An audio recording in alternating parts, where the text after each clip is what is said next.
Hello दोस्तों, मैं doctor Gita Awasthi नई कहानी के साथ आपसे मुखातिब हूँ। दोस्तों, पति पत्नी का रिश्ता भी ऐसा होता है कि दोनों को एक दूसरे पर विश्वास करना ज़रूरी होता है। इसी कथानक से जुड़ी हुई कहानी प्रस्तुत है। मुझ पर विश्वास तो करो। सुबह के 4 बजे थे। फ़ोन की घंटी टिनटिनाई थी। दूसरी तरफ फ़ोन पर डॉक्टर घोष थीं। मुझे वो मेरे पति को बुला रही थी। मैंने पति को जगाया था। वो उन्हें डॉक्टर घोष के फ़ोन की सूचना दी थी। वो हड़बड़ा कर उठे। वो कपड़े चेंज करके गाड़ी निकाल ली थी। हम दोनों बिल्कुल चुपचाप गाड़ी में बैठे थे। पति गाड़ी चला रहे थे। ऐसा लग रहा था कोई बहुत ही गंभीर मामला है जिसमें हम लोग लिप्त हैं। हॉस्पिटल कैंपस में पहुंचते ही हम डॉक्टर घोष के ऑफिस की तरफ बढ़े थे। नर्स ने ऑफिस का गेट खोलकर हमें सोफे पर बैठने का इशारा कर दिया था। पूरे में पिन ड्रॉप साइलेंस था। हम एक दूसरे का चेहरा देखते हुए चुपचाप बैठ गए थे। 1 घंटे बाद हमारे हाथ में एक फाइल पकड़ा दी गई थी। उसमें पिता व माता के नाम के स्थान पर मेरे पति का वो मेरा नाम लिखा था। बच्चे का लिंग पुल्लिंग लिखा था। बाकी सारे कॉलम अपडेट थे। थोड़ी देर में सफ़ेद टॉवेल में लिपटा एक छोटा सा गोल गुथना प्राणी हमारी गोद में दे दिया गया था। मैं अंदर तक कांप गई थी। डॉक्टर घोष थोड़ी देर में ऑफिस में आ गई थी। नमस्कार के बाद उन्होंने हमें जाने का इशारा किया था। फिर धीरे से कहा था, वो बेहोश हो गई है। मैं वो मेरे पति उस नन्हे प्राणी के साथ होटल में आ गए थे। सवेरे 9 महीने के बाद हम अपने गांव जा रहे थे। गांव में घर पहुंचते ही पूरे घर में खुशी की लहर दौड़ गई थी। 9 महीने पहले हम गांव से ये कहकर बाहर गए थे कि डॉक्टर ने बेड रेस्ट बताया है और बच्चे के होने के बाद ही हम वापस आएंगे। अब बेटा लेकर हम वापस आ गए थे और पारंपरिक रीति रिवाजों के अनुसार जश्न मनाना शुरू हो गया था। हमारी सास के चेहरे की खुशी तो छलकी पड़ रही थी। मैं अपने पति से कहती थी कि माँ के चेहरे की इतनी मासूम खुशी देखकर मैं अपने आप को अपराधी महसूस करती हूँ, क्योंकि मैं इन्हें उनका पोता नहीं दे पाई थी। मेरे पति मुझे समझाते थे कि ऐसा नहीं है कि जब तक इसके विधिक माँ बाप हम हैं तो वो उनकी विधिक दादी ही तो हुई, फिर अपराध बोध क्यों। खैर, दिन गुजरते गए थे। बच्चा ईशान बड़ा हो गया था। ईश्वर की कृपा से कुशाग्र बुद्धि था। बेटा ग्रेजुएट हो गया था। तभी एक दिन उसके पिता को हार्ट अटैक आ गया था। हजारों कोशिशों के बाद हम उन्हें बचा नहीं पाए थे। सासू माँ 2 वर्ष पूर्व ही हमें छोड़कर चली गई थी। गांव की खेती बाड़ी बटाई पर चल रही थी। सरकारी नौकरी में अनुकंपा नियुक्ति का प्रावधान था, पर बेटे ईशान ने मना कर दिया था। उसने कहा था, मैं कंपटीशन की तैयारी करूंगा, नियुक्ति मम्मी को दे दी जाए। और मुझे क्लर्क के पद पर नियुक्ति दे दी गई थी। यद्यपि पति ऑफिसर थे। दिन गुजरने लगे थे। अधिकार होने के बाद भी हमने सरकारी बंगला खाली कर दिया था। हम चाहते तो उस मकान को कह सुनकर अपने नाम में लॉट करवा लेते। हम एक दूसरे छोटे से मकान में आ गए थे। बेटे का मन भी वहाँ नहीं लग रहा था और मेरा भी। हम एक नई बसी कॉलोनी में आ गए थे। यहाँ कई परिवारों से जान पहचान हो गई थी। एक परिवार से माँ के घरेलू संबंध बन गए थे। उनके पति का देहावसान हो चुका था। उनकी बेटी कंपटीशन की तैयारी कर रही थी। वे आंटी भी स्कूल में टीचर थीं। दोनों घरों में खूब आना जाना था। कुछ खास डिशेस बनाई जाती थीं तो एक दूसरे के घरों में भेजी जाती थी। बिटिया का नाम रीना था। रीना मुझे बहुत प्यार करती थी। मैं कहती थी कि पूर्व जन्म में तुम जरूर मेरी बेटी रही होगी। तो वो ठुनक कर कहती थी, मतलब इस जन्म में आप मुझे अपनी बेटी नहीं मानती हैं? मैं उसे मनाने की कोशिश करती थी पर वो मुंह बनाए ही रखती थी। ईशान जुडिशरी की तैयारी कर रहा था। उसने बहुत मेहनत की थी। मैं भी अपना भरपूर सहयोग दे रही थी। पौष्टिक नाश्ते वो खाने से लेकर हर तरह का सहयोग कर रही थी। ईशान भी जी जान से लगा हुआ था। एग्ज़ाम हो गए थे। कुछ दिन बाद रिजल्ट निकला था। ईशान सेलेक्ट हो गया था।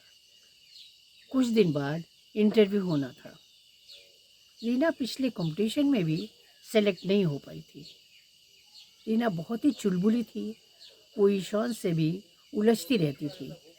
परंतु कभी कभी मुझे लगता था कि रीना ईशान को कुछ हे दृष्टि से देखती है, परंतु मैं इसे अपनी आशंका मात्र मानती थी।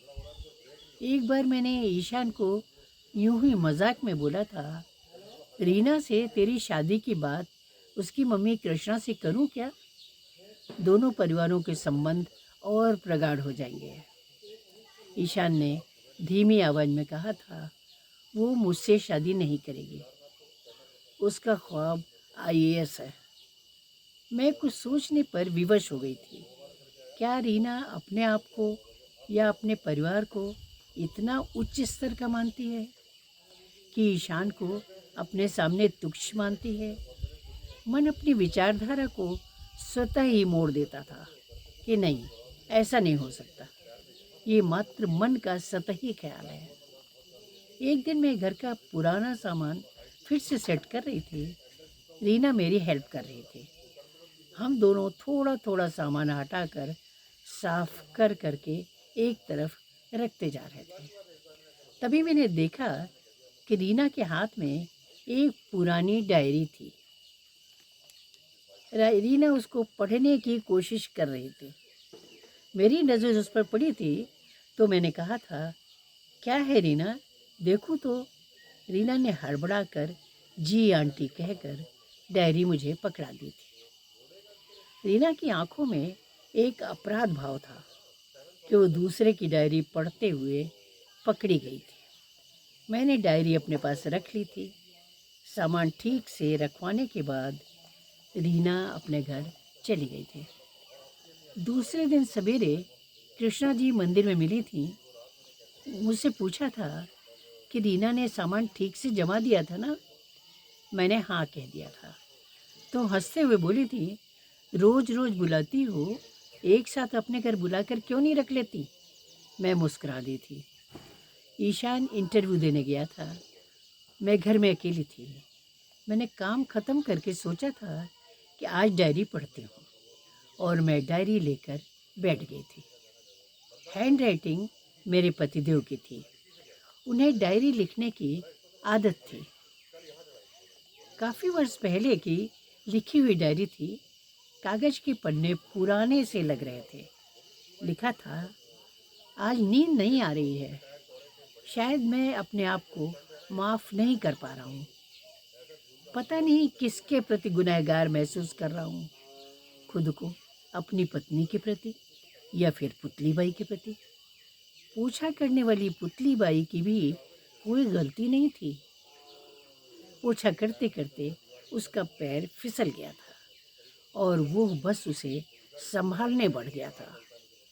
बाकी गलती अगर किसी की थी तो बस मौसम की, वो हालात की। वो अपनी पत्नी को लेकर भी अपराध भाव महसूस कर रहा था। वो ट्रेनिंग में आया है, पत्नी घर पर इंतज़ार कर रही होगी, और यहाँ एक नई घटना ने जन्म ले लिया था।